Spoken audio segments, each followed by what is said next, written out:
Salve, salve, rapaziada do Mídia Funkeira, começando mais um episódio aqui no nosso canal. Hoje recebendo um documentarista, Renato Barreiros. Agradecer o ter aceitado o nosso convite, participar do nosso podcast. Renato. Bem-vindo. Obrigado, gente. Eu que agradeço aí. E o Renato, que fez trabalho sobre funk, né? Falou muito sobre funk. Dois documentários, Dois né? documentários. Isso. Na verdade, são 3, porque eu tenho o Funk Ostentação, o No Fluxo, e depois eu tenho um sobre o Eletrofunk, que é uma cena de Curitiba, né? Que tá nascendo, né? Na verdade, fez muito sucesso com a MC Maiara, com a DZ. E tá voltando agora. E tá voltando agora em BH, né? A gente entrevistou o Juninho Love, que é o produtor E de a funk, gente- e ele falou sobre o Eletrofunk de BH, que a cena ainda é muito forte, né? Sim. E eu ia te perguntar como que tudo começou, a sua Relação ligação com com o o funk, a sua ligação, como Então, que na verdade, foi o início? Começou tudo dando errado. Eu era subprefeito em Cidade Tiradentes, que é um bairro aqui no extremo leste, e eu queria fazer algum trabalho com juventude, né, e um trabalho com cultura. Na época a gente não tinha apoio apesar de ser da prefeitura, mas não tinha apoio da Secretaria Municipal de Cultura, nenhum. Era o Calil, o secretário, nenhum apoio. E aí a gente começou e fez um festival de rock, porque tinha uma cena de rock muito bacana lá em Cidade Tiradentes. Isso era que ano, mais ou menos? Nossa. Faz muito tempo. Faz muito tempo, 2008. 2008. E aí... Vocês Então você fizeram pegou um aquela festival parte de bem funk, relíquia. né? Canta Tiradentes, não fez? Isso. E aí a gente fez primeiro esse festival de rock, aí fizemos na praça, estrutura legal, coisa e tal. Tinha uma cena muito legal, tem uma galera muito legal de rock em Cidade Tiradentes até hoje, mas não deu público. E eu achei estranho. Aí falamos, não, foi mal divulgado. Aí fizemos mais um festival aí, carro de som, cartaz. De rock ainda. De rock. De rock. Aí deu 20% a mais de pessoas. Tem alguma coisa errada. E aí almoçava num centro comunitário, e aí tinha criançada que frequentava lá. Eu falei, o que vocês ouvem, Vocês não vão no festival? A gente não gosta de rock. O que vocês gostam? A gente gosta de funk. Funk era uma coisa na época que para essa região mais central não existia, assim. A gente sabia o que era funk da época do Rio de Janeiro, da Daisy E bem Tigrona, marginalizado. Tati Quebra-Barraco. não chegava aqui, tá ligado? Não chegava. E aí eu falei, deixa eu ver o que vocês ouvem. Cara, aí tinha acontecido faz poucos anos aquele ataque do PCC, né? E aí os funks eram todos muito pesados, apologia ao PCC, apologia a crime, né? Enfim, eram letras de MC Quequera, bem famoso. Tinha uma galera da Baixada. Eu falei, putz, isso aí... Vai dar confusão. Fazer, né? Vou usar dinheiro Como público pra, né? Deles contando a vivência, né? Do crime. Cara, mas tem um pouco de apologia também, Sim, entendeu? sim. Assim, não adianta também tapar o sol com a pereira. É uma realidade que eles viram. E que eles estavam contando. E que eles estavam contando, e assim, essa turma do PCC meio que, cara, foram os heróis, assim, né? Pra eles. Sim. Os caras pararam São Paulo, realmente, né? Não sei se vocês lembram. Sim. Vocês são mais jovens, mas foi, Mas eu estudei. né? A galera, estudei. sai mais cedo do seu trabalho, entendeu? No dia lá dos ataques, porque você falou, né? Teve sequestro de um jornalista da Globo para ler um manifesto na Globo, quer dizer, foi um negócio e meio que, isso aí a molecada, lógico, né? Nasceu uma força, né? Uma força. Sim. Foi marcante pra Foi eles, marcante. Aí isso aí tava passando pras músicas. Aí beleza. Aí nisso teve um baile funk, até um baile funk grande num clube que tinha lá. Lá em Tiradentes. Em Cidade Tiradentes. E eu peguei um dos panfletos lá. Só que, cara, era num lugar que não tinha alvará, né? Quase nenhum lugar tinha alvará. E aí eu falei, só que eu morei na Argentina, eu fiz mestrado na Argentina, em Relações Internacionais, nada a ver, mas eu peguei a República de Cromanhão lá. A República de Cromanhão foi uma danceteria que estava num lugar parecido com o que seria o Brás, assim, um lugar central, mas digamos que não era um lugar de elite, era uma galera mais classe média baixa que frequentava. E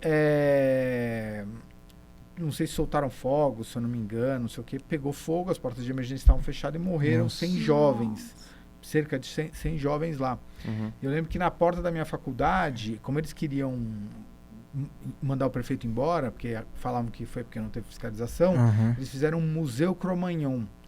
E aí uma das peças do Museu Cromagnon que eles ficavam levando para os lugares lá na Argentina e fizeram na porta da minha faculdade, Era em Buenos Aires? em Buenos Aires, era na UBA, que fica na Recoleta, ali na Faculdade de Direito. Aham. Onde tem aquela flor de metal gigante Sim. do lado. E aí era um monte de tênis All-Star, porque ali tava tocando uma banda de rock e a turma de rock lá usava All-Star. Era assim, um negócio de All-Star todos derretidos e grudados, assim, que foram que eles Caramba. tiraram de dentro de lá. Então era uma cena muito Nossa. chocante, né? Sim. Porque aquilo lá era tudo jovem que tinha morrido. Então, essa coisa de Alvorada foi uma coisa que sempre me bateu de falar, meu, se um dia dá um problema, você mata.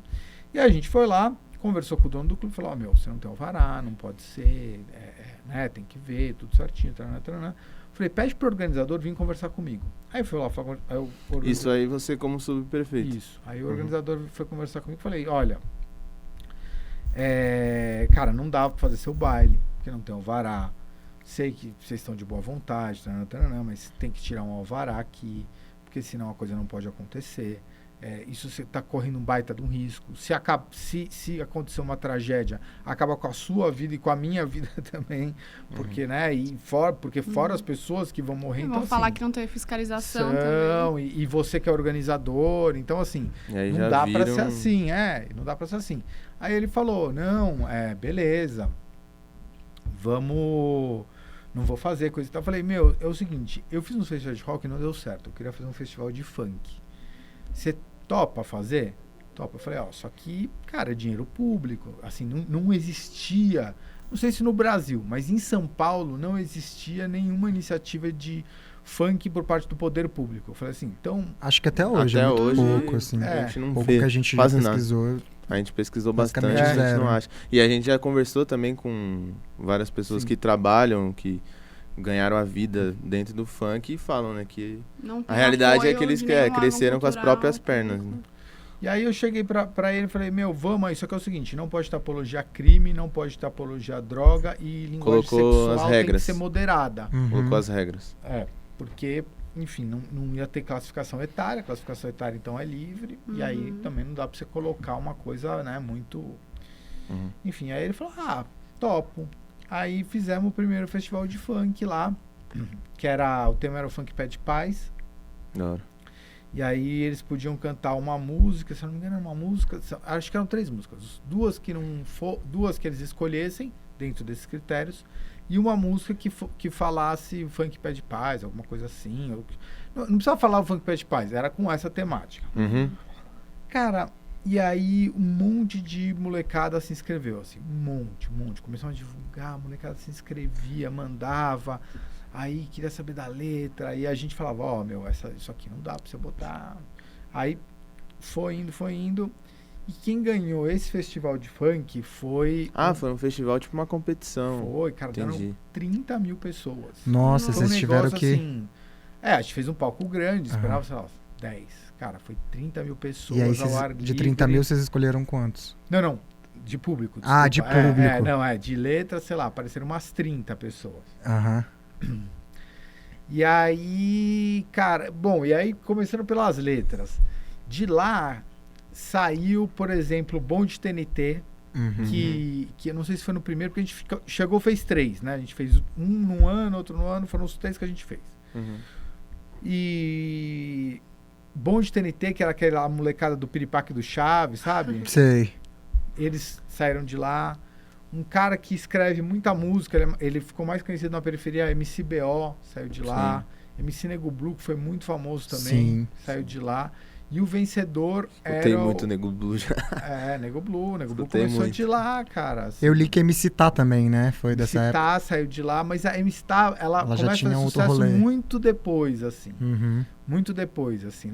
Nessa cena do funk, ela não fez sucesso porque ela demorou muito pra se encontrar Sim. Assim, Dentro da música. porque assim, ela não queria, ela até fazia umas coisas mais proibidão, mas não era bem aquilo. Aí ela era uma pessoa que sempre gostou de ouvir MPB, ouvia muito Cazuza, e aí o que ela fazia também, a molecada não curtia, então teve uma busca dela, e aí ela conheceu o Jalu, trabalhando num projeto que eu trabalho também chamado Fábrica de Cultura, e aí que ela... Junto com o Jalu fez ali o funk com banda, com afro, né? Ficou bem interessante. Deu uma olhada nisso. Né? Assim, então, nesse primeiro momento, ela tava, eu lembro até hoje, assim, ela tinha uma eu queria as letras, então eu peguei, assim, e é molecada, né? Tipo, a minha letra é horrível também. Então, uns baita garrancho, assim, tudo. Ela devia ser bem novinha também, né? Ela é, de uns 15 anos. E aí, cara, e aí vem uma folha, assim, meio papel de caderno, rosinha, com caneta colorida, assim. E, tipo, e a molecada, cara, infelizmente, tem que dizer isso, mas assim, a molecada tem muita dificuldade para escrever, porque o ensino público é muito ruim. E o dela, tipo, tava, assim, Bonitinho. tava bonitinho, tava bem escrito, assim, numa folha limpa, sem rasura, sem nada, assim. Me chamou muito a atenção. Tanto que depois eu continuei conversando com ela, coisa e tal. E a gente ficou amigo, e a gente foi trabalhar junto. E aí quem ganhou foi a MCDD. A MCDD ganhou. Monstro. Com uma música chamada Respeitar, Estudar o Papai e a Mamãe para um futuro melhor, alguma coisa assim. Cara, e aí, beleza, ganhou, nananana, e aí o MCDD, cara, o MCDD morava num terreno invadido da CDHU com a mãe, num barraco de madeira mesmo, que a parede dos fundos era o barranco, né? Era tipo, né? E aí, da hora você contar isso. Cara, o Dedê, com a dona Rita, que era a mãe dele, e com a Juliana, que é a irmã dele, que também canta super bem. E aí você começou a conhecer a família e tal. Aí de alguns eu comecei a conhecer. Na época a gente falava por Messenger, né? Aí, tipo, a molecada me adicionava no Messenger, no Orkut, e aí às vezes me chamava, perguntava, queria saber. Meio que virava, tipo, uma coisa que era a coisa mais importante da vida deles, né? Ou não? Sim, não, porque era só pro festival de funk. E aí a gente... E a gente começou a fazer e a gente tinha um problema dos bailes funks de rua, que incomodavam bastante a vizinhança. Pelo barulho, tudo. A gente assistiu uma entrevista sua falando disso. E Cidade Tiradentes, cara, né? É muito longe do centro. Muito longe do centro. Então, assim, cara, quem mora lá e trabalha no centro, que é a maioria, ou perto do centro, tem que acordar 4:30 da manhã. Então, putz, quando o cara pode dormir, tá lá um baile, entendeu? Tipo, assim, é insuportável, uma vida insuportável. Então, por um lado, me preocupava nessa questão dos jovens que tinham que ter uma alternativa de diversão, mas por outro, tem que respeitar as pessoas que... Sim. E, enfim, e aí a gente tinha um programa que combatia esses bailes funks de rua. Só que não podia combater e não fazer nada em troca. Né? Sim. Aí fizemos o baile funk permitidão. Permitidão. E aí... Fazer uma brincadeira com o proibidão. Né? E aí pegamos e fazíamos um baile que ia das, acho que 3 ou 4 da tarde até 10 da noite. Depois acabava, não vai mais ter. E polícia... ficando nos lugares para não começar, e onde estava a polícia também reprimia. Né? É uma coisa que às vezes o pessoal fala, repressão aos bailes funks de rua. Cara, assim, eu não sou a favor de que a coisa vire o caos, entendeu? Sim. Eu já fui filmado lá na 17 em Paraisópolis. Sim. Assim, eu acho que o que acontece lá é um absurdo, assim, entendeu? Porque... pra dar uma besteira lá, as pessoas que moram ali na rua... Né? Como já deu. Sim. Né? Cara, assim... Então você é a favor de uma coisa... da coisa acontecer, mas de forma organizada. Claro, assim, você pega o desfile dos blocos de rua aqui. Não é organizado? Sim. Por que não pode ter? Por que não pode ser organizado? Agora, o baile da 17... É organizado, mas também tem... mas você compara com que... Né, sim, são os... Agora, assim, os bailes, a 17, no dia que for organizado, não vai caber tudo aquilo de gente, é um fato, né? A coisa é outra, enfim. Mas é isso, assim, se você faz um evento no centro, você tem uma portaria com 200 mil coisas que você tem que ter para garantir a vida das pessoas, né, e a segurança das pessoas que estão aqui. E aí, quando é do pobre, não precisa. Por quê? Que a vida dele vale menos, entendeu? Então, Sim. enfim, não tem essa preocupação. É, uma coisa meio tipo, finge que não tô vendo, entendeu? Então, a gente sempre teve essa coisa também de não deixar acontecer. E aí falava, aí a molecada, pô, mas não tem fluxo. Mas tem o baile permitidão, vai lá. E os festivais de funk que foram, era uma vez por ano.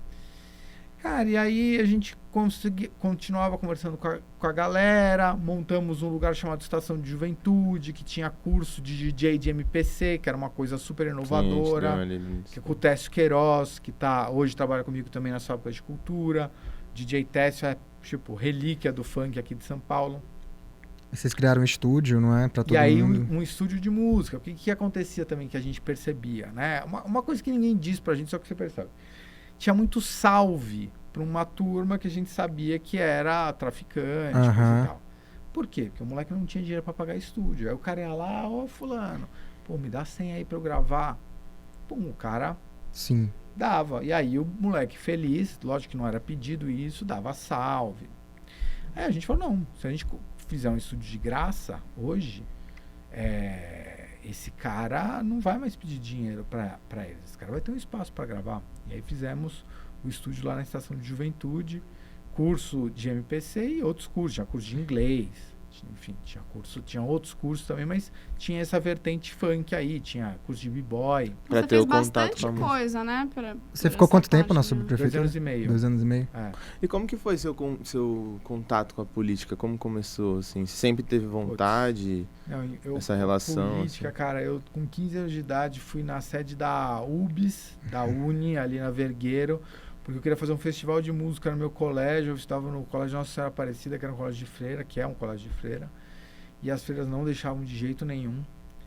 E aí eu fui lá porque, tipo, eu queria de algum jeito fazer um festival de música lá. Então você sempre teve essa Já coisa, tava na coisa veia. mais assim de ter iniciativa, de ir lá pra Sempre organizar. muito envolvida. E a música ali presente, né?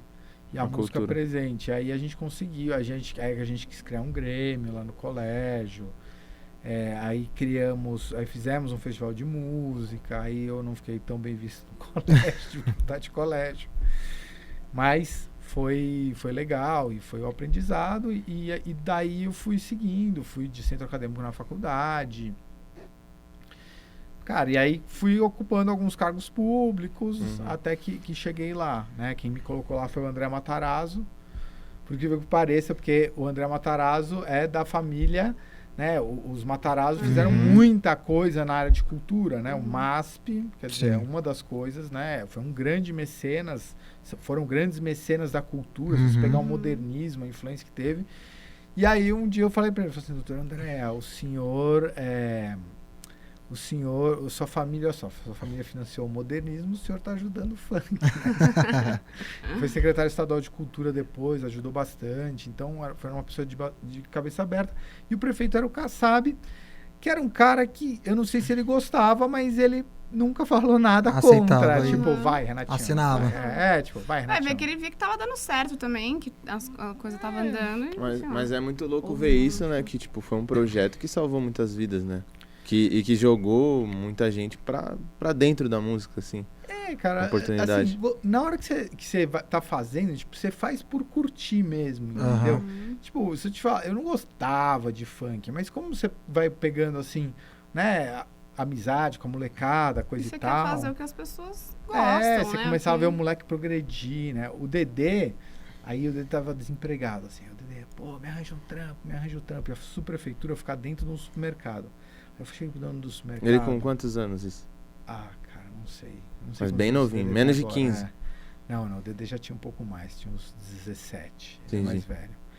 E aí ele me arranja um trampo. Eu cheguei pro dono do supermercado e falei, ganhei um cara que ganhou o festival de funk, coisa e tal, um moleque legal, bacana. Arranja um trabalho aí pra ele que tiver, né?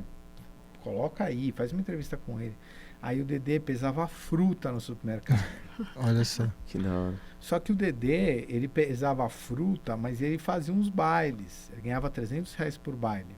Fazia som e tal. Mas fazia pouco baile. Tinha baile que ele fazia em troca de pastel. Tem uma matéria da TV Cultura muito antiga, se vocês conseguirem puxar.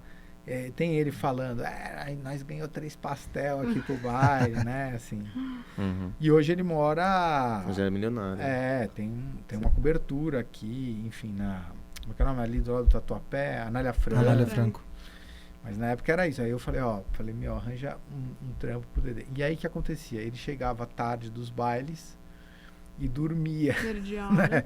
Tá ligado? Na balança, não sei o quê. O cara mandou ele embora. Eu falei, putz, grila, Dedê, me ajuda a te ajudar. Aí eu falei, esse moleque não vai mais arranjar um trampo, né? Aí ele continuava lá, fazendo os bailinhos dele. Só que funk, nessa época, você não tinha produtora, que foi uma das coisas que pra mim, tipo, acabou com muita coisa legal que tinha do funk de São Paulo. Porque toda a crítica que você tinha às grandes gravadoras de engessar o mercado, de escolher o que ia pôr dinheiro, o que não ia, e só isso chegava no público, as produtoras, os escritórios viraram isso. É o que eu acho. Enfim. Mas o Dedê, ele... E aí, beleza. Aí depois ele, reclamando não consigo me sobreviver só de baile, né?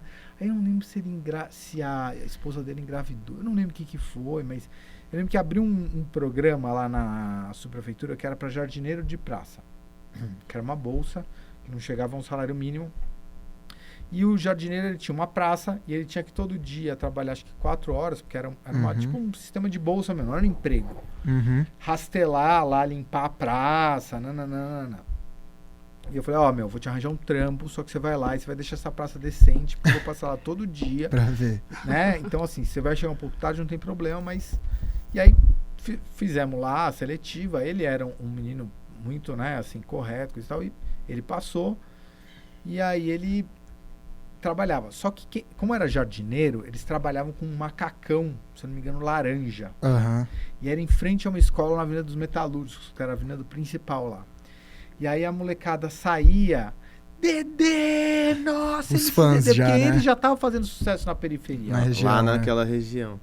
Lá, Guaianá, Cidade Tiradentes, era, Dedê, entendeu? O pessoal já Todo mundo já conhecia. conhecia. Só que ele tava de macacão. E a galera, por que você tá com essa roupa de lixeiro? E aí o Dedê, cara, começou a ficar mal com isso. Sim. E chorava escondido. E aí um dia ele veio falar comigo, falou, Renato, os meninos vêm comigo, querem... Não tinha, acho que celular de foto. Na época, música, pra vocês terem uma ideia, você passava via Bluetooth. Então você baixava a música no celular. MP3, essas coisas. Aqueles... Então, você emparelhava um com o outro e passava. Uhum. Aí ele falava, Renato... Isso que ano?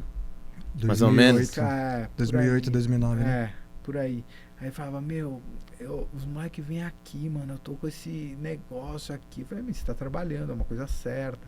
Então ele já era um ídolo, cara, mas ele não ganhava dinheiro com aquilo. Então, Normalmente acontece assim, né, com eles, né? Eles primeiro estouram, começam a ficar conhecido naquela região. E aí tem a parte também que você foi bem envolvido no documentário da parte da vestimenta, né? Funk e ostentação. Funk e ostentação. Que é uma identidade, né? E isso é uma realidade, né? Que acontece até dentro da periferia, mas também dentro da música, que eles acabam colocando uma identidade, cordão, uma roupa específica para se identificar. Né? Nessa época que ele estourou, ele não estourava com a música lá dele do festival, até fez um sucessinho, mas ele estourava com o kit, né? Gelo, uísque, Red Bull na banca não pode faltar. Calma. Então era isso, assim, né? Essa música era conhecida, estourou estourou muito depois, né? Estourou quando eu tava na escola. E aí ele... Mas já, lá em Cidade Tiradentes já era, né? Assim... E aí ele começou a fazer sucesso, coisa e tal... Aí um dos que estavam lá, mas que não concorreram ao festival, porque foi o cara que me ajudou a organizar o festival, que era o Bill G3, Beck D, Bill G3, estouraram uma música que era o Bonde da Juju, que era Todo Mundo de Juliette. Né?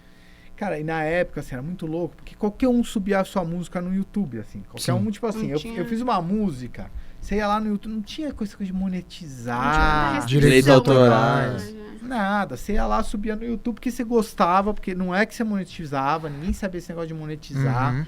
era uma coisa de coração mesmo. Então, alguém subiu um clipe, pegou um monte de foto desses óculos da Oakley, colocou lá, e o negócio bateu 1 milhão, assim. Cara, e bateu Caramba, 1 milhão. Primeiro, acho naquela que época bateu ainda, 100 né? mil, 100 mil e pouco.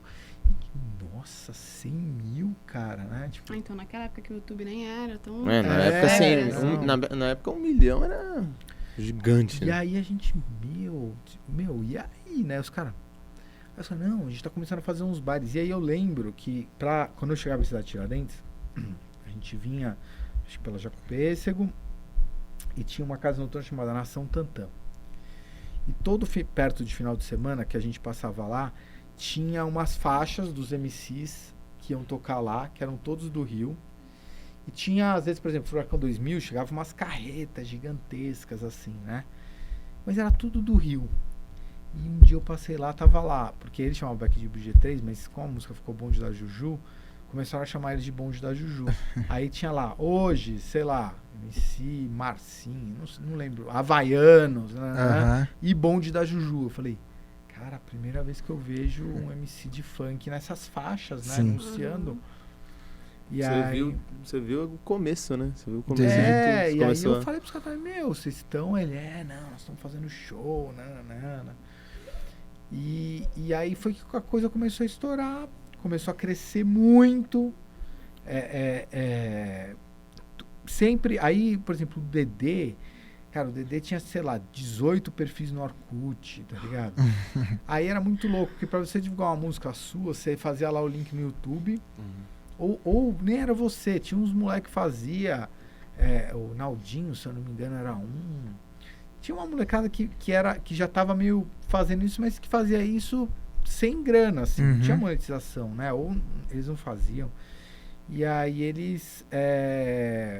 o cara fazia no scrap, só que você conseguia dar spam no scrap, tá ligado? Tipo, você chegava e falava, mandar para todos os seus amigos, né? Seguidores. Dá tipo um alertinho, assim. Aí ele mandava para todo mundo, aí caia na timeline lá, né? Aí começava de mão em mão. E aí o Dedê fazia isso, começou a fazer isso também, mas o Dedê, cara, foi um cara que ele nunca se divulgou muito, era a galera que divulgava ele. E essa galera começou a fazer show, né? Muito depois disso, teve o primeiro clipe de funk, que foi o Boy do Charmes, que fez o Megane 1100. Que ele faz por quê? Porque o Catra, se eu não me engano, tava cantando a música dele, e a galera tava começando a achar que a música era do Catra. Ele falou, vou botar a cara. Tem que mostrar quem eu sou, né? E aí ele gravou um clipe de funk. Na verdade, clipe de funk já tinha, mas clipe de funk ostentação foi isso.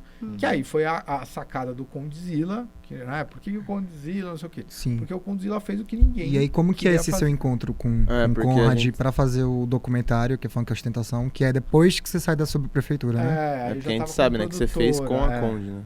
Junto. Isso. Cara, eu Conta como que foi. A primeira entrevista que ele deu foi pra mim num site chamado Farofafá, que na época tava dentro da Carta Capital. E eu falei, e aí, não sei o que. Ele, não sei, tananã. Aí fizemos isso, falei, eu quero fazer um documentário de funk, sobre funk ostentação. Era uma coisa muito nova pra ele. E ele não era um Acho cara... pra todo mundo ele não era tão estourado, né, quanto... Ele era, mas ele não entende, porque foi uma coisa que aconteceu muito espontânea, assim. Porque a sacada dele, qual que foi a sacada do Conde? Que nenhum diretor faria, ele fez. Que era, tipo, filmar o painel de um carro. Botar 20 motos e... Tipo, ninguém queria fazer paredão, isso. né? Entendeu? E era essa ostentação que a molecada fazia. A gente, na época, eu era sócio de um diretor, Leandro HBL, a gente fez um clipe pro Nego Blue, que é um clipe todo filmado numa coisa meio bordel, cafetão, coisa e tal. Cara, foi um fracasso, tá ligado? Tanto que o Nego Blue depois, ele faz um clipe da mesma música, andando na quebrada com um Camaro atrás, teve muito mais visualização. Então, o que a molecada queria ver, que era ostentação, era caramba. isso. E aí começa essa coisa dos clipes, né? Aí eu entro em contato com o Conde, nem lembro como eu entrei em contato com ele, fui pro Guarujá, trocamos ideia. E aí falei, eu quero fazer um documentário assim. Ele, não, beleza. Aí não tava muito certo de fazer. Cara, não, eu sabia que eu queria fazer, mas ele tava meio assim. Ele tava muito assim. Cara, ele precisava fazer os clipes dele pra pagar as contas, entendeu? Então era um atrás do outro. Ele trabalhou com a galera do Charlie Brown, né? Trabalhou, cara, mas o Conde no começo, tipo, ele tinha que fazer os clipes, tipo, entendeu? Tava não era uma coisa assim, tava de lá de boa, tipo, eu quero fazer um clipe, beleza, quando você quer fazer, quando vai, cara, tinha que pagar as contas dele, a demanda, entendeu? né? Tipo, era correria, não é o que é hoje, entendeu? Não é o que é hoje, assim. Tinha lá, sei lá, 2 câmeras, então ele era um menino humilde que tava ali, cara, vendo que aquilo dá certo, falando, vou ganhar meu dinheiro pra pagar minhas contas, entendeu? Sim. E aí ele tinha um escritóriozinho, acho que no Guarujá, acho que era no Guarujá, a gente foi lá, falou, aí trocamos umas ideias, coisa e tal. E aí eu falei, e ele fazia os clipes do Guimê. Eu acho que já tava começando a fazer clipe, mas eu fazia da galera do Back de G3 e ele fazia da galera da Máximo Produtora. Que tinha o Guimê. Eu falei, eu queria esses caras, você tem acesso. Porque aquele documentário só conseguiu ser feito porque foi feito naquela época. Hoje você não consegue mais fazer, entendeu? Porque hoje é tanta burocracia pra você chegar no cara, pra produtora, pra a gente seu sabe. A gente tá vendo isso. A gente tá sentindo bastante isso. Estamos tentando. E assim, eu... Tem que passar por todos os assessores. Só foi o acesso ficou difícil. O Conde, por exemplo, no do Guimê, cara, eu falei, precisa falar com o Guimê. Ele falou, vou fazer o seguinte, eu vou filmar um clipe da Apollo, sabe, o que era rap? E o Guimê vai participar, acho que numa balada lá em Alphaville, não sei o que, vai lá. Cara, a gente chegou lá, o Guimê, posso falar com você 10 minutos aqui pra um documentário? Firmeza. Filmou. Enquadra, vai, entendeu? E ele queria ser mostrado também, né? Cara, nem sei se ele queria, mas na hora lá, tipo, foi, entendeu? Aí vamos fazer com a Apollo agora. Apollo, 10 minutinhos aqui de intervalo. Aí o Conde, não, segura aí, vai. Não falamos com ninguém, empresário, mas eu acho que quem trabalha com comunicação tem que ter essa... botar as caras, entendeu? Né? Cara, depois disso eu soube de um documentário que foram fazer sobre funk aqui em São Paulo, que um cara de uma produtora falou assim, se os MCs da outra produtora tiverem, os meus não vão. Entendeu? Então, assim, só foi feito por conta disso. Ninguém se ligava nas coisas, entendeu? Era tipo, vamos embora, entendeu? Ninguém sabia muito que gerava tanto dinheiro, né? Poderia gerar tanto dinheiro. Mas nem nós, porque, tipo, eu nunca ganhei R$1 com esse documentário, nem o Conde, entendeu? Tipo, a gente subiu no YouTube... Você chegou a ver a série Sintonia? Não na vi, Netflix? Não vi. Então, a série é idealizada pela Condzilla também, foi a série mais vista da América Latina, que conta essa ideia, tipo, do funk dentro da quebrada. Na comunidade. Na comunidade, é sensação, tá estourado, né? E você vê que o cara chegou na Netflix. E entrando um pouquinho nesse assunto, você tinha falado, agora, você falou das produtoras, que essas produtoras de hoje estragaram um pouco. Sim, total, a liberdade que existia. Você acha que tem a ver com isso que você tá falando também? Claro, assim, os artistas têm pouquíssima liberdade, esses caras, sabe? Acho que é todo mundo muito cercado por assessor? Cara, não é por assessor, porque a culpa não é do assessor, a culpa é dos donos da produtora que se acham donos e assim. E antes era isso, você tinha uma molecada que subia os vídeos porque gostava de funk, amava o funk, e isso ia pra frente dessa maneira. E hoje é isso, se você sobe uma música, você quer fazer um canal de funk, você quer subir um funk no seu canal, não vai. Vão derrubar seu canal, MC tem que ficar se humilhando para entrar em produtora, tem que assinar uns contratos abusivos, muitas vezes, super abusivos, entendeu? E não poupo nem a Condzilla disso, porque a Condzilla entrou nesse jogo também. Sim, entendeu? a indústria, né? O mercado. Eu sinto um pouco isso também, mas também tem outro lado, né? Que as produtoras, tipo, salvaram a vida de muitas pessoas, muitos artistas. Eu não acho, cara. Eu acho que as produtoras, elas acabaram com a liberdade de ser tia do funk. Virou o que eram as grandes gravadoras antigamente. E quando a gente pegou esse movimento do funk, o que a gente dizia era isso. É uma livre que se você vai pegar as grandes gravadoras na década de, sei lá, 80, acho que 70, cara, era isso. Era um chefão que falava, isso você grava, isso você não grava, isso você vai. E não passava conhecimento, né? Não passava conhecimento, ficava com o dinheiro do artista que não tinha que ficar. Acho que isso aconteceu muito. Né? Era o curador, né, de falar esse sim, esse não. E ele não tinha noção do que estava acontecendo. E lá, não era o curador, era o público, meu. Você subiu sua música, o público gostou, foi pra cima. Então eu acho que no início essas produtoras, elas organizaram a coisa,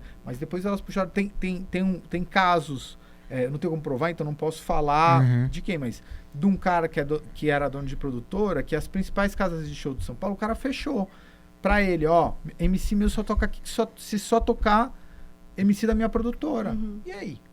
Sabe, tipo, é criminoso. Uma ideia, assim, de monopólio. De monopólio, né? Que virou um oligopólio porque tem mais que uma. Mas uma época era um desespero, assim, da galera, dos meninos em... Pelo amor de Deus, eu quero entrar na produtora tal, na produtora não sei o quê. Cara, e por quê, entendeu? Você é o artista, a coisa tem que estar no artista, não no cara da produtora, entendeu? E você não acha que hoje também tem um pouco, assim... É mais difícil, né, pra chegar porque se você chega nas produtoras vistas como referência, você meio que atingiu a seleção brasileira, tudo que você quer. Mas a gente também tem uma ideia hoje que a internet dá liberdade para quem quiser postar, né? Então, mas isso era antes, né? O problema é que você posta, só que, aí cara, você não tem acaba uma não tendo grana, resultado, né? Só que tem uma galera botando você uma precisa grana do investimento violenta, né? Pra você, como é que chama? Pra você fazer propaganda no YouTube, engajar. Sim, engajar. E aí, só esses caras de produtora que tem essa grana violenta, entendeu? Bom, isso assim, tô falando desse funk, mas vamos pra Anitta, que é popstar internacional. Sim. Ela tava reclamando da gravadora dela, que os caras não queriam investir. A indústria, de uma maneira geral, é assim, né? Eu vi a entrevista da Camila Fialho, que foi a primeira empresária dela, falando que na época que a Anitta surgiu, os sertanejos pagavam para as rádios não deixarem ela tocar, porque ela começou a fazer um sucesso e antes era só sertanejo, né? Agora é funk e o sertanejo que dominam a indústria, né? Sim. Então, é uma coisa da indústria. Agora, o seu segundo documentário no Fluxo, ele surge logo depois do Funk Ostentação. Na verdade, o que acontece? Você tem com o governo Lula lá a coisa da nova classe média. Então, tudo isso pegou uma onda de consumo, né? De gente que, de repente, não tinha tanto dinheiro e que, pelo menos nas cidades, nas grandes capitais, conseguiu ter dinheiro que não foi Bolsa Família, foi desemprego muito reduzido, o que provoca um aumento do salário. Então, o desemprego em São Paulo muito baixo, as famílias tinham mais renda, os salários subiram, e é isso, os meninos juntavam 3 meninos e conseguiam comprar uma garrafa de Red Bull. O menino parcelava em 22 vezes um Juliette, entendeu? Parcelava os tênis, né? Isso, depois ficaram os tênis. Então, foi concentração, ele nasce no meio disso, cresce, porque sempre houveram músicas para falar, que falavam de ostentação, mesmo no carioca. Mas uma música dedicada a falar de ostentação, citando marca o tempo inteiro... Surge em São Paulo. Porque assim, era o bonde da Juju, né? Você pega a letra do bonde da Juju, cara, é marca atrás de marca. E depois teve a Lacoste, a bonde do Jacaré, e aí era Lacoste. Os meninos tinham que ficar citando, né? Assim, e como se vestir. Então, boné não sei o quê, nananana. Tinha tudo falando das marcas. É uma música dedicada às marcas. E aí, você tem depois o governo Dilma, uma grande crise no país. Foi 2016, mas o país começa a quebrar antes, as pessoas começam a perder renda. O funk ostentação passa a não ser mais uma realidade, porque as pessoas estão empobrecendo. Você tem, na época do funk ostentação, os bailes funks de rua diminuíram muito. Não só por repressão, mas a galera queria ir para as casas noturnas, que tinham na periferia também, e ter a pulseira do camarote. Sim. Tinha uma pra música falar que tava no camarote. No camarote. Então, um monte de música que você pegar do funk ostentação fala de camarote. Entendeu? Camarote não tem fluxo de rua. Sim. Na baladinha, no salão, como você quiser chamar. Eu lembro que a gente fez um clipe do Dedê que era as minas se esfregando no ferro do camarote. Você também cuidava de clipes. Fiz alguns clipes. Como diretor? Como diretor, isso. Mas fiz legal. Menos, assim. Bem menos do que o Conduzi-la, por exemplo. Mas o da Leste, por exemplo, o clipe dele eu que fiz. O único clipe que ele tem, que lançamos depois da morte, que era São Paulo.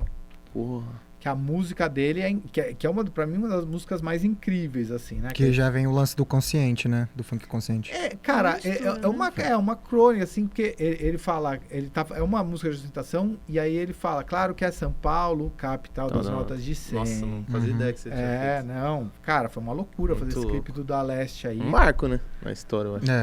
E ele morreu, E eu fui falar com o irmão dele, eu falei, cara, faz 2 semanas atrás seu irmão aprovou a última versão final e subiu numa conta de YouTube como privado. Quando E vocês aí? quiserem lançar... Sério, tá aqui, ó. Foi Passei fazer o sucesso SMS. depois que o cara morreu. Aí eles falaram, não, a gente vai lançar então numa conta nossa. Isso aconteceu com o Kevin agora também, né? Que lançou um álbum e explodiu depois. Mas o da Da morte Leste dele. era o único, porque é muito louco. O Da Leste foi o único MC que fazia muito sucesso na periferia de São Paulo, Uhum. sem ter clipe. Então ele gravou um clipe, mas eu acho que ele não queria soltar porque ele gostava do título de falar. Eu sou o único Que não tem MC clipe. estourado que não tem o clipe. Fazia show, tinha um Nossa, SoundCloud. Não, ele era... O Da Leste era igual o Dedê, cara. Cada um subia numa conta, ele tinha uma conta Milhões lá. de contas. E aconteceu muito isso, a gente tava falando da vestimenta, né?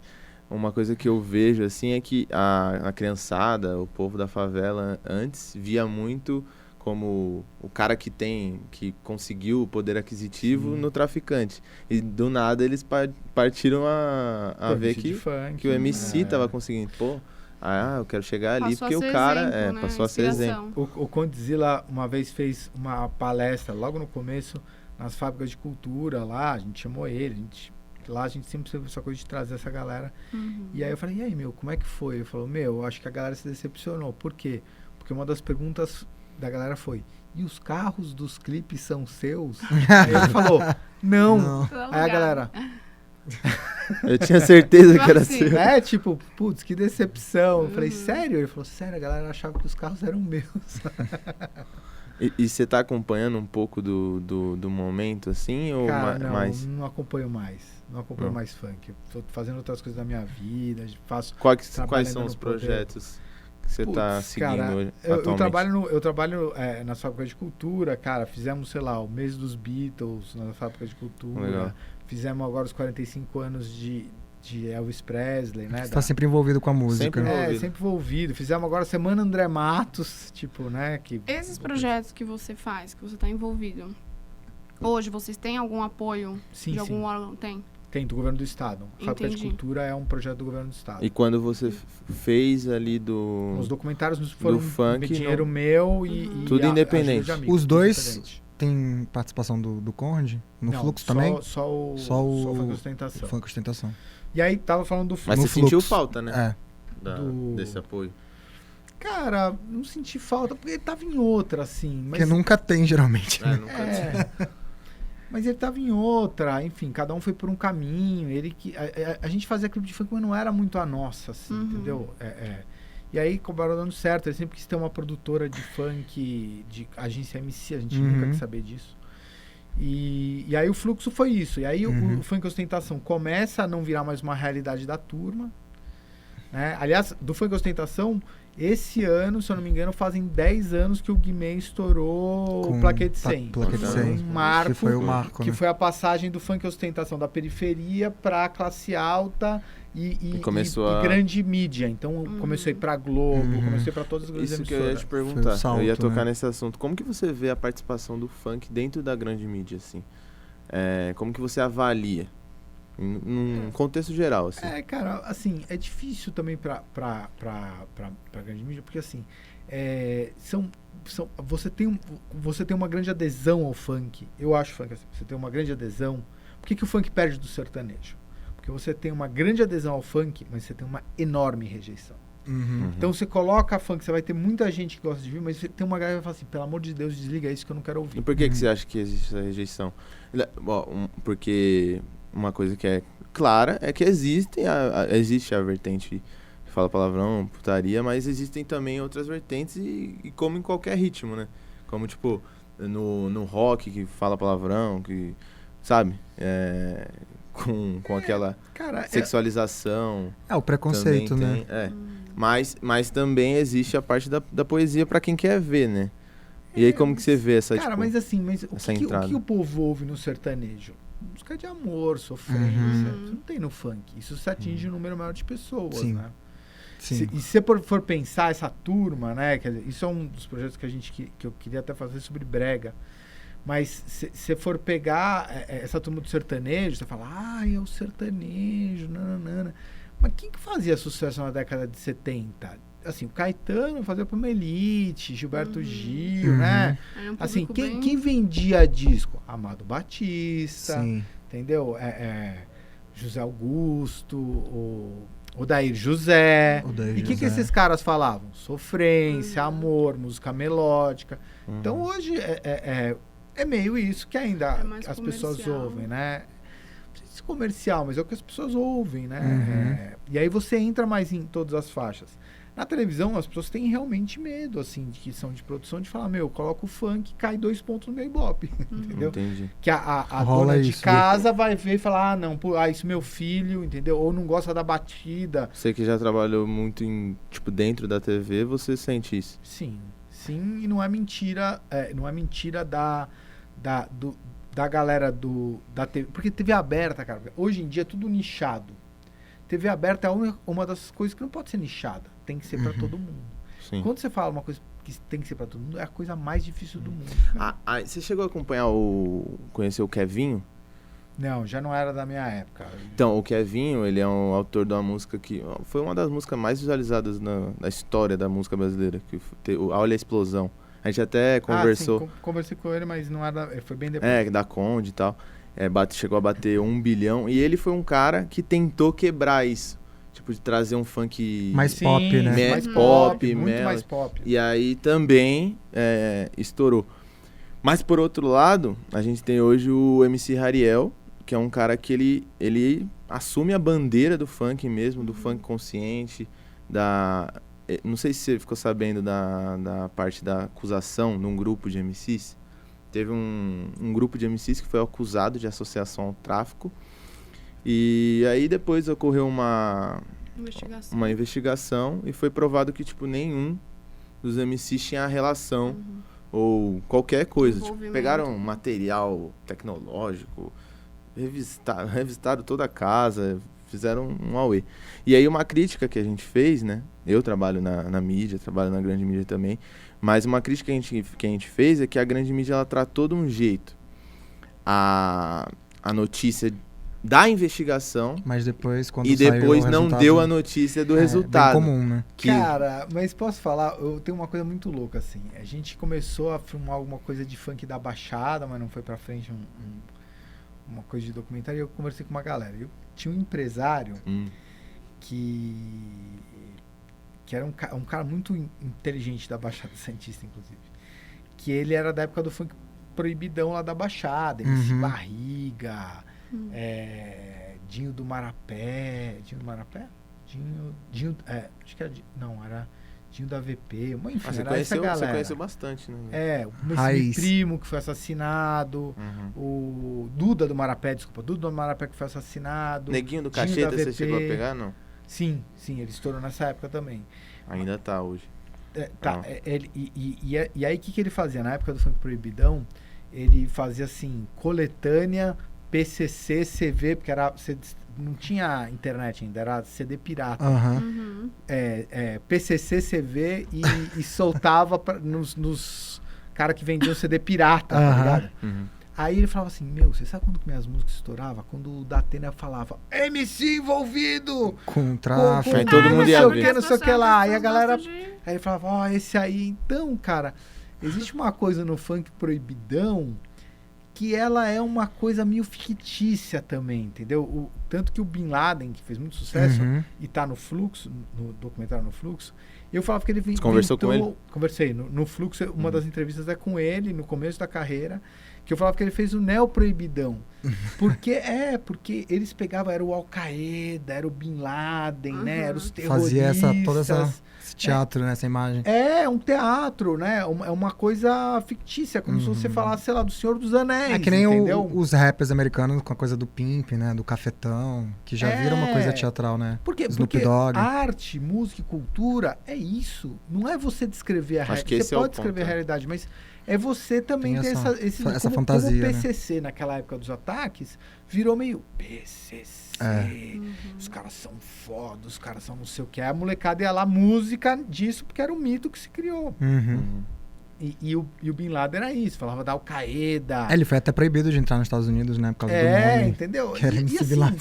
e o cara tá fazendo uma obra fictícia Como, por exemplo, é o Poderoso Chefão. Uhum. Cara, o Poderoso Chefão é o quê? Um mafioso legal italiano, você falar gangster isso. que domina o bairro, né? E Sim. ganhou Oscar, né?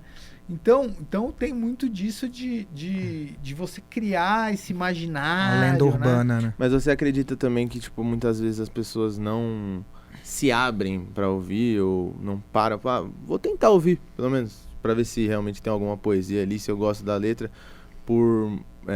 pelo preconceito, por vir de uma origem periférica, uma origem negra, ou você acha que não tem nada a ver, assim?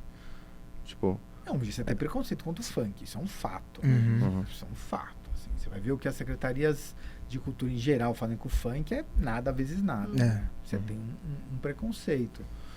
Cara, eu acho que o problema da grande mídia é exatamente esse do medo de você botar e isso ter uma rejeição. Assim como o rádio. Assim, não é Uhum. toda a rádio que A toca relação funk, com né? o Ibope, Sim. né? Com o resultado. Tipo, eu vou colocar aí a dona de casa lá, ai meu Deus. Não é o meu pô, público, desligou. né? Entendeu? Uhum. Então eu acho que tem muito a ver com isso.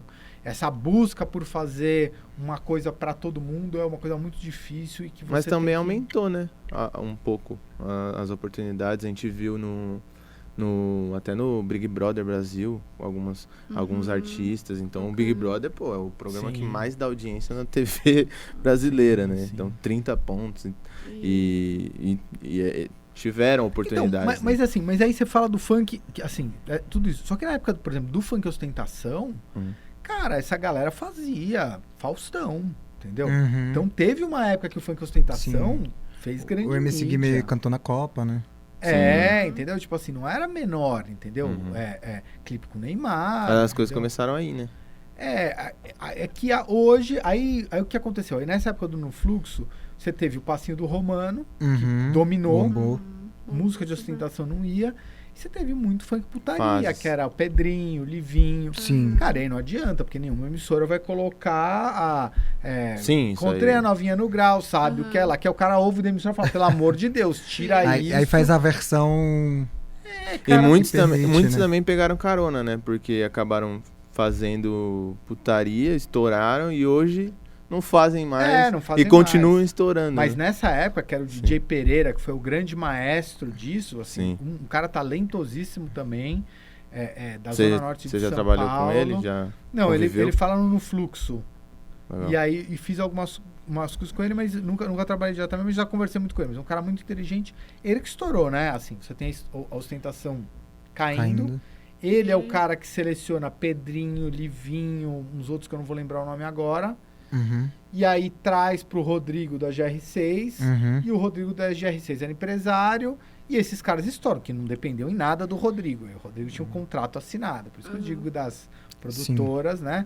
Sim, essa molecada estourou na mão do DJ Pereira. Esse cara é um ícone no funk de São Paulo. DJ E o Pereira. funk E pra virou estourar do periferia. jeito que ele estourou, tem que ter muito conhecimento musical ali, né? Musical, ele inclusive, a formação musical dele é de igreja evangélica, né? O Livinho também, o Livinho tocava no A funk, maioria violino Até na série. na série Sintonia, a gente Mostra isso, mostra né? isso, que tem a personagem, a protagonista, que ela vive na igreja evangélica, e muitos começam a cantar na igreja evangélica. Porque hoje, se você tá na periferia, aula de graça, de música, onde você consegue? Igreja evangélica você consegue. Uhum. Então, você acredita que falta isso?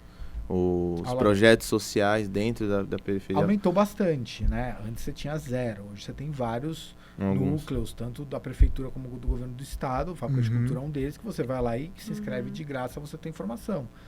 Mas para a população que tem em São Paulo, claro que ainda falta, né? Sim. Mas aumentou muito do que E a adesão tinha. também, né? Sim, não, a molecada vai. E é isso, que a moleque aprende a tocar violão, mas quem falou que não vai fazer funk, né? Uma vez, eu trabalhei no programa da Regina Casé, no Esquenta. Que da hora. E Legal. aí, a gente foi a Sinfônica de Heliópolis, se eu não me engano, lá. Uhum. Não vou lembrar de, mas eu acho que foi isso. E aí tinha um dos violinistas, falei, qual música que você mais gosta? Aí era tipo, MC Dedê, toca aí, o cara, entendeu? Não. Porque uma coisa não tem a ver com a outra. Esse era um programa que tinha na televisão, que mostrava um pouco mais dessa A parte. cultura da comunidade da favela, né? Exatamente, e aí Era muito aí. Não tem mais, né? Eu sinto falta, eu não vejo.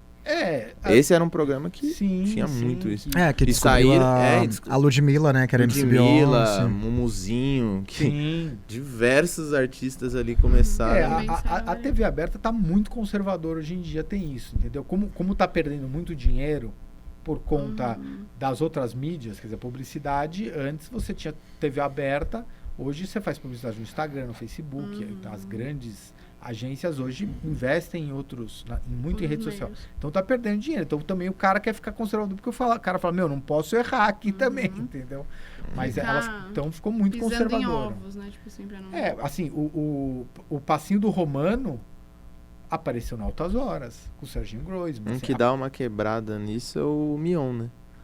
É um pouco. Um pouco. O negócio que ele fez o programa de shorts e chinelo, que faz o programa de camisa e mostra o braço fechado de tatuagem, é um pouco que quebrou um pouco esse estigma. E o Legendários que foi, cara, levou tudo quanto era MC, né? E começou na Band também, é que eu esqueci o nome do programa Defense.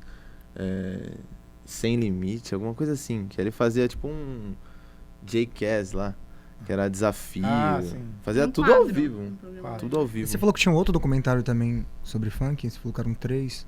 Sim, o Eletrofunk, que é o Eletrofunk, que você tá fazendo ainda. Não, o Eletrofunk eu já fiz. Já fez. Eu fiz o Eletrofunk, mas esse tá meio meia boca. Não, é antigo. Tá meio meia boca porque, cara, eu filmei em 2 dias, entendeu? Eu fiz junto, eu fui pra Curitiba fazer um documentário sobre o Eletrofunk.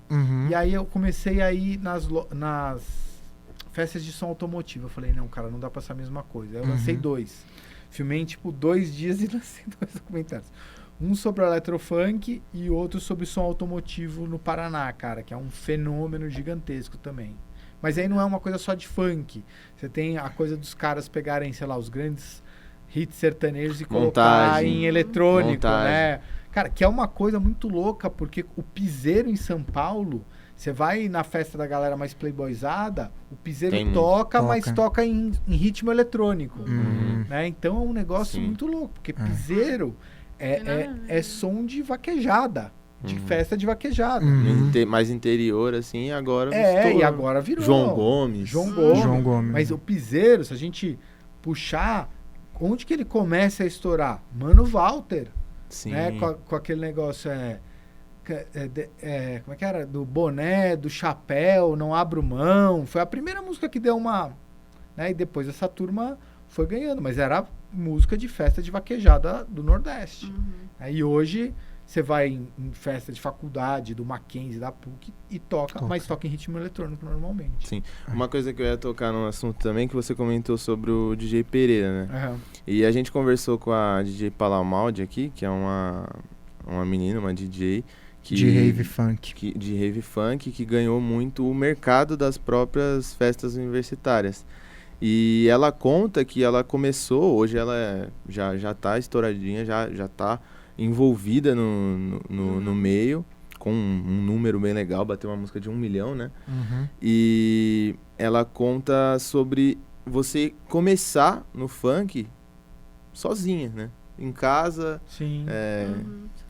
começando sem apoio e aprendendo sozinha mesmo. E eu acho que o DJ Pereira também foi assim, né? E a história de muitos produtores musicais, né? Muitos. Tinha o DJ Maguinho em Cidade Tiradentes, que também foi muito importante no início do funk. Cara, o Técio Queiroz. Uma galera muito grande, assim, que era computadorzinho, né? Comprava um desses programas de edição pirata. O notebook era muito caro, né? Mas eles tocavam, a maioria deles não tocava com MPC, tocava com CDJ. Ia botando lá os CDs, e aí batia. Um dos primeiros DJs da MPC foi o DJ Técio, que tinha MPC dele. Cara, que ele comprou no Paraguai. Inacessível, né? Mas era caro na época, assim, era menos caro. Aqui hoje, por exemplo, você com um tablet, você baixa um programa e faz ali. Então já foi baixando o preço, assim. Cara, na verdade, eu acho que a primeira MPC do Técio, se eu não me engano, na história, era um cara que trazia umas muambas dos Estados Unidos. E aí, nos Estados Unidos, os caras usavam MPC pra outra coisa no estúdio. E o cara comprou uma usada e trouxe pra ele, tá ligado? Então, era as referências de fora acontecem muito também, né? Sim. Você trouxe referência de fora também? Você comentou que você fez o Não, seu doutorado, Não, eu mestrado? fiz mestrado, mas Mestrado fiz na na Argentina. Argentina. Não. O que tinha muito parecido com o fenômeno do funk aqui era a cumbia bicheira lá na Argentina, né? Cumbia. Era muito... Era isso, Não, mas assim, eu uma digo de bandinha. gravação mesmo. A gravação dos clipes, não. Não, cara, a gravação Formato, dos clipes assim. aqui, a minha referência é MTV anos 90. MTV. Né? Legal. Tipo, era o que eu assistia quando eu era jovem. Então, Que era o YouTube da época, né? tanto que a gente tinha uma briga muito grande com os MCs quando a gente ia fazer com eles, que os caras falavam, não, agora me filma no carro, não sei o que, a gente...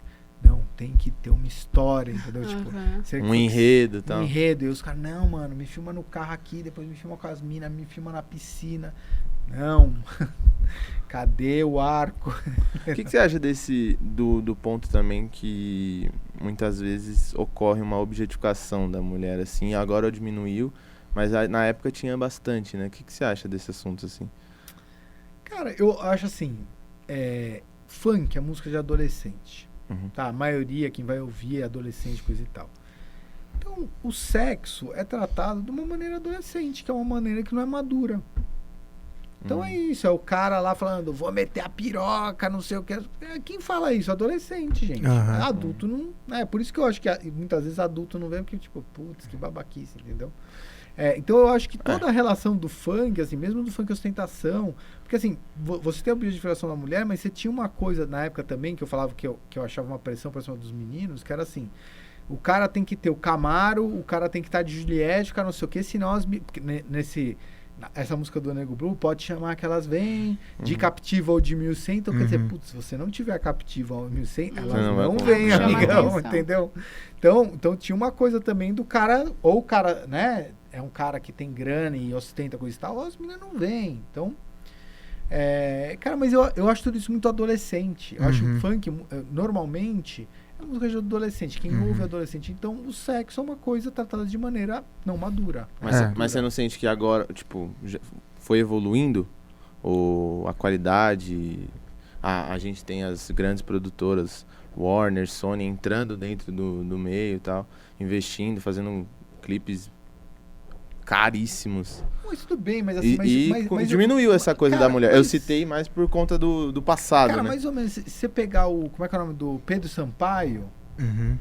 Tipo, é o sentadão, entendeu? Uhum. Sentadão. A questão sexual, de uma maneira Sempre não teve. né? madura, sempre Politicamente continua correto. aí, entendeu? Sim. E tudo bem, entendeu? Não é uma crítica pra que haja mudança. É música pra adolescente, entendeu? São várias vertentes, cada um escuta e qualquer. adolescente na festa quer ouvir essas coisas e é isso, entendeu? Então, eu acho que muito da seriedade que se cobra das letras do funk, da coisa do funk, do não sei o que do funk, esquece que é uma música feita para adolescentes e muitas vezes por adolescentes. E o funk tem isso de ter vários subgêneros, né? Hoje em dia tem aí o consciente, tem o melody, aí a Anitta já traz pro pop, a MC Tá, eu acho que ela cria até um Love novo tipo song de também, subgênero no funk, né? Sim, Que já vai pra aquela coisa da macumba, das religiões afro e tudo. Como que foi essa relação sua com ela? Como que começou? Você participou meio que de indicações pra produtoras? Conheci ela bem pra novinha, né? Conheci. Não, assim, ela sempre foi uma menina muito inteligente. E aí sempre ia nos festivais, coisa e tal. Quando a gente foi para fábricas de cultura, falei, você não quer ajudar aqui, né? Porque a gente contrata gente que era das regiões onde abriram as fábricas de cultura. Uhum. E ela era lá da cidade de Tiradentes, ela sempre foi muito inteligente, fazia coisa... Eu queria alguém que cuidasse da comunicação. Eu acho que ela se formou em jornalismo, ela fez faculdade de jornalismo. Não sei se chegou a concluir, mas... Legal. E aí eu falei, eu não queria pegar um jornalista para cuidar da comunicação. A molecada não entendeu do jornalista, mas entendeu o que a Tá ia propor, porque ela era dessa molecada. E ela começou a trabalhar comigo e ficou muitos anos lá, coisa e tal. E aí foi pro Dialô até um dia que ela começou a estourar, começou a fazer um certo sucesso. Ela falou, putz, eu não consigo mais conciliar, vou ter que ir embora. Uhum.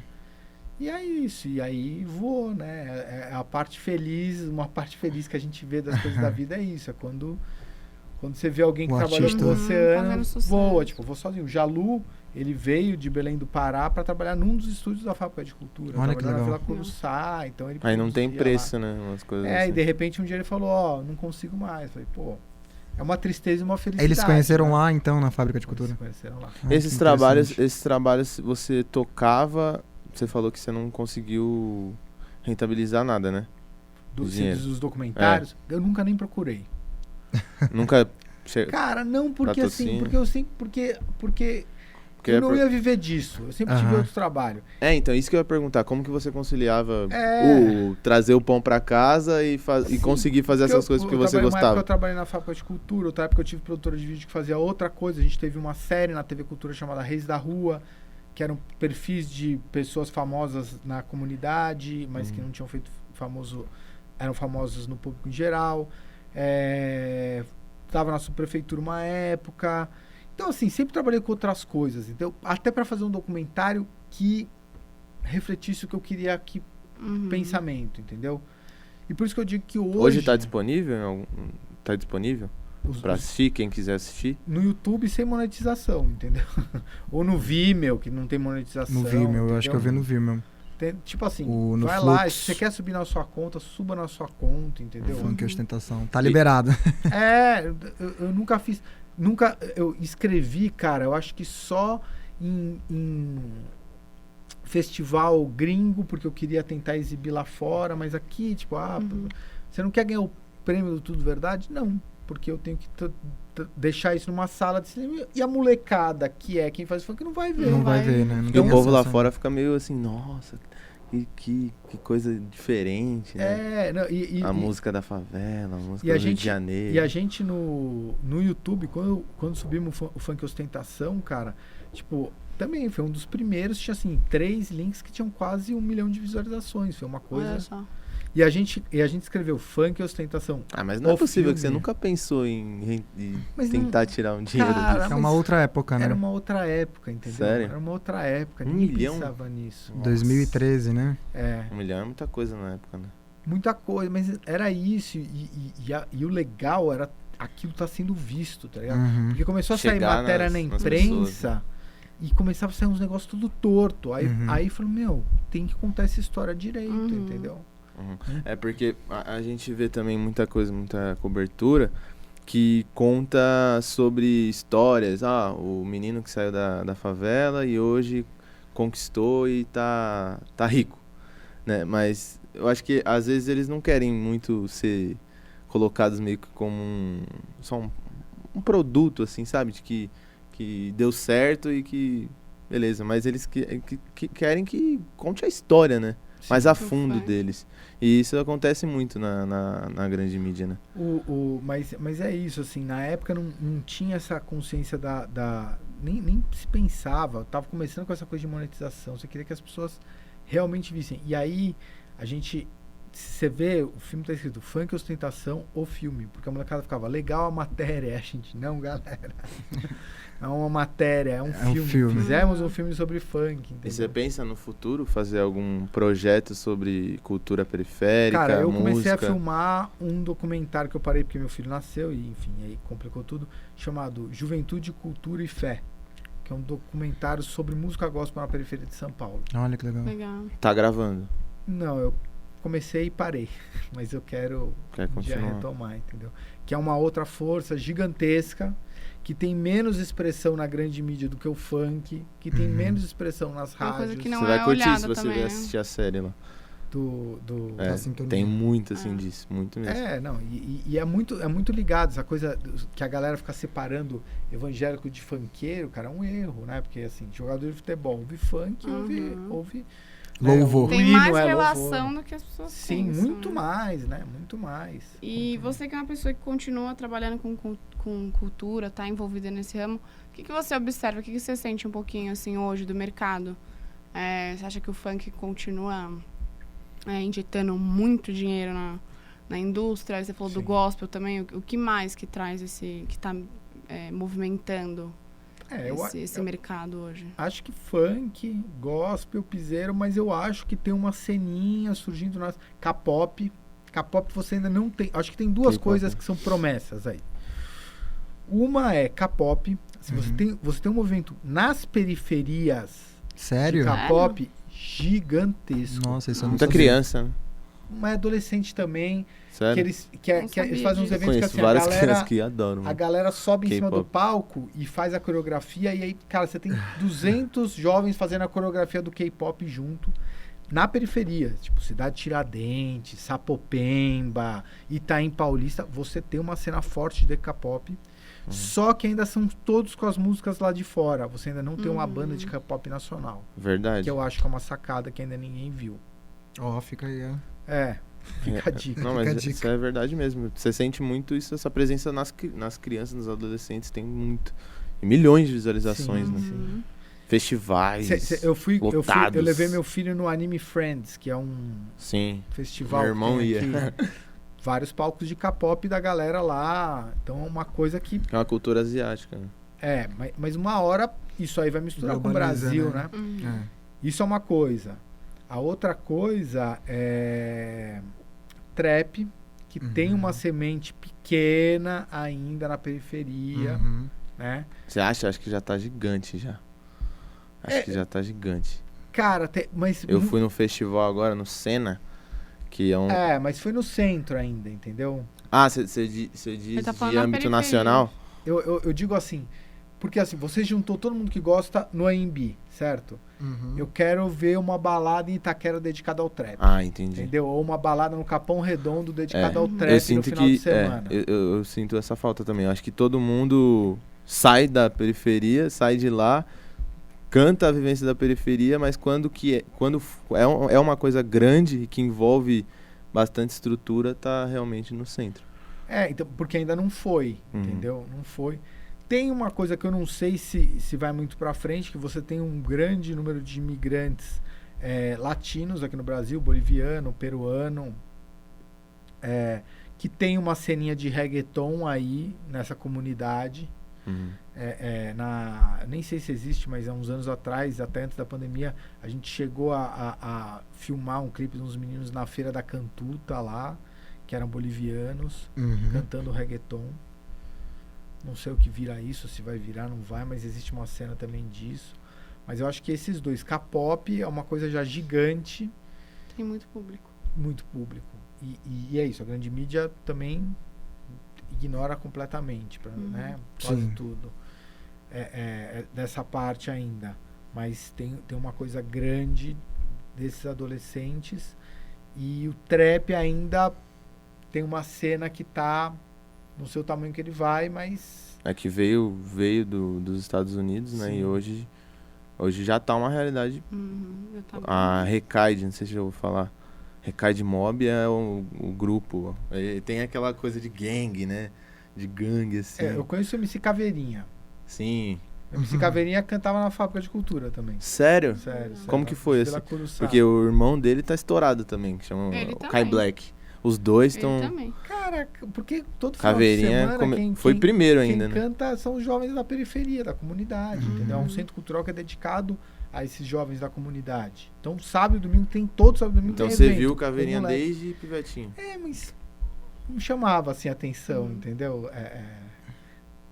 Sabia que ele cantava, coisa Foi e tal. um processo. Depois que eu fui saber que ele já tava bombando. Já tava, mano. Mas o menino também. Então tem muito talento que saiu dali, Sim. desse tipo de ação, de Sim. projeto. É importante isso, né? Não, é importantíssimo essa coisa de você ter centros culturais dedicados. Porque uma coisa é o seguinte, você coloca um Sesc na periferia. Quem que vai tocar no Sesc? Chico César, não sei quem do MPB, coisa e tal. Que não tô chega, né? desconsiderando essas pessoas. Sim. Mas o Mas não é o sanfoneiro... público que tá... mas o não é o sanfoneiro público ali que que mora na escuta. casa da frente não tem acesso. Uhum. E eu acho que é essa coisa que a gente começou E não é em o que o cidade... público ali escuta, consome também, né? A parte do público, talvez, entendeu? Mas o que eu... Porque muito se diz quando você fala assim, não, formação de público. Tudo bem, mas o público não escuta nada.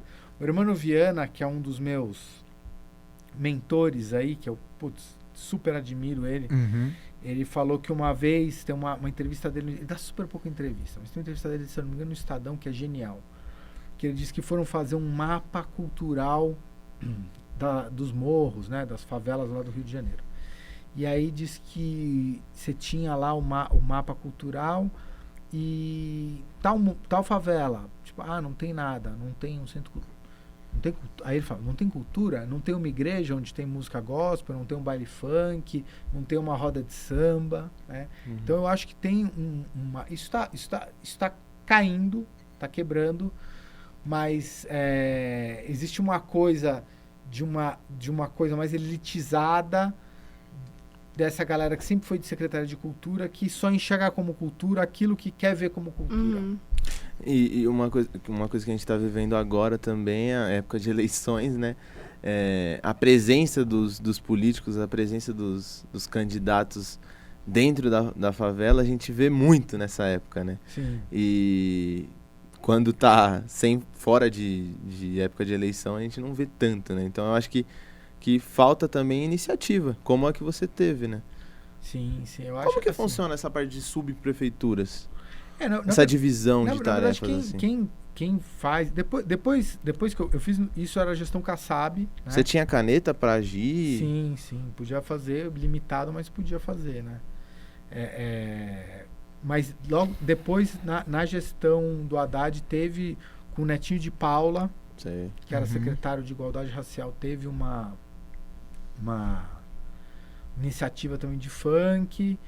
Cara, eu acho que o Bruno Covas, se eu não me engano, começou a fazer alguma coisa, mas eu não me lembro. Mas eu também não acompanho, então eu também não sou um cara pra... No livro do Danilo Dunas, ele fala sobre um pouco disso, ele enumera coisa e tal.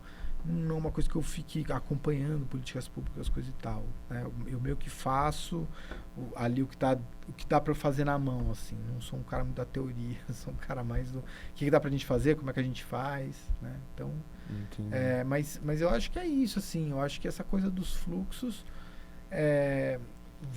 alguma hora vai ter que organizar, entendeu? Se você organizou o Carnaval de São Paulo, por que você não organiza os fluxos? Né? Que acabar não vai, né? Não vai porque é o seguinte, você tem uma cultura na juventude de hoje que diversão... Porque antes era assim, vou levar entretenimento para o pessoal da periferia, vou fazer uma quadra de futebol.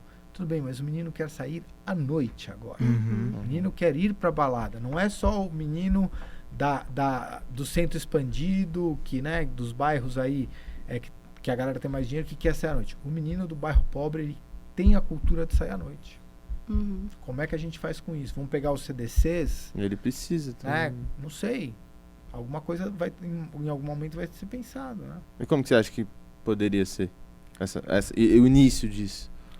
Cara, eu acho que a iniciativa. tem que fazer, por exemplo, na gestão do Haddad eles fizeram, só que eram grandes shows. Eu acho que é um erro. Não são grandes shows.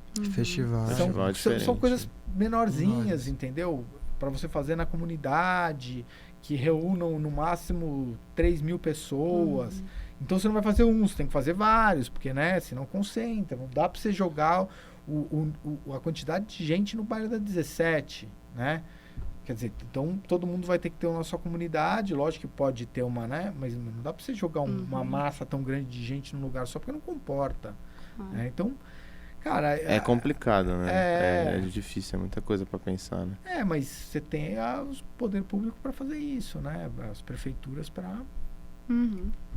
Eu acho que a gente está já encaminhando para o final. Eu só queria que você... dissesse o que mais te chamava a atenção quando você estava trabalhando dentro da favela, o que você sentia que o funk significava para essas pessoas? O que essa arte significava para essas pessoas? Cara, né, agora é o que eu disse, assim, com as produtoras, mas a molecada fazia tudo por paixão. Assim, o que foi muito legal. Eu acho que todo movimento cultural, acho que meio que tudo...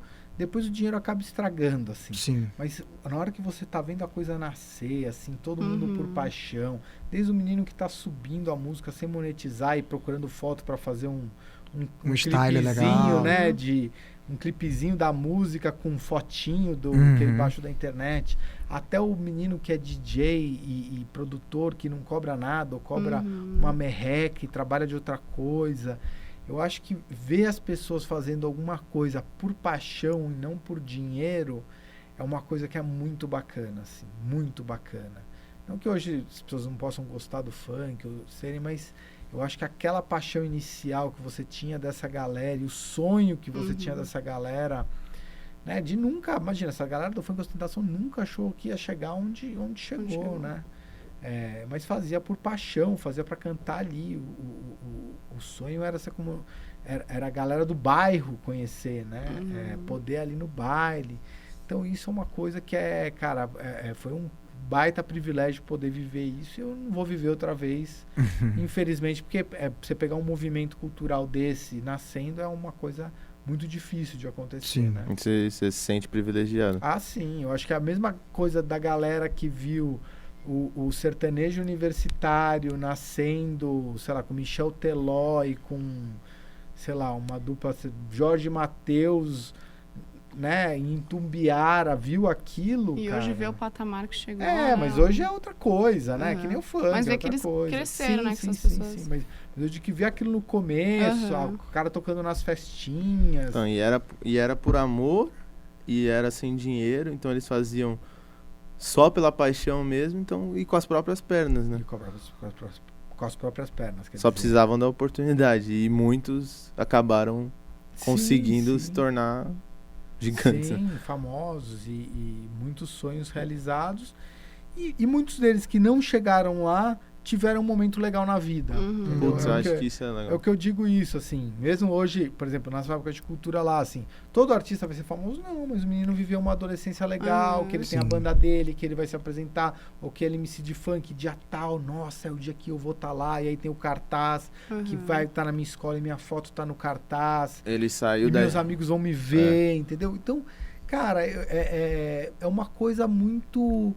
bacana isso, assim, pô, eu tive uma adolescência feliz. Não é importante as pessoas terem uma vida feliz? Então, e se tornar um homem, uma mulher de bem, mais né? Feliz, né? Então acho que foi que a ostentação, mais do que permitir esses grandes, que são os poucos que a gente vê, mas que existe uma massa enorme que viveu uma adolescência feliz graças ao funk ostentação e aquele movimento lá. Que muitos hoje se inspiram nele, né? Sim, neles. total. Cara, foi muito legal. Adorei demais. Muito legal mesmo, Renato. Foi legal. Obrigado. Obrigada por você ter vindo, Imagina, ter aceitado estar aqui com a gente. A gente agradece demais porque é importante. E assistam os sentir. documentários do Renato, estão todos disponíveis. Põe aí. os links aí embaixo. Funk, ostentação e no fluxo.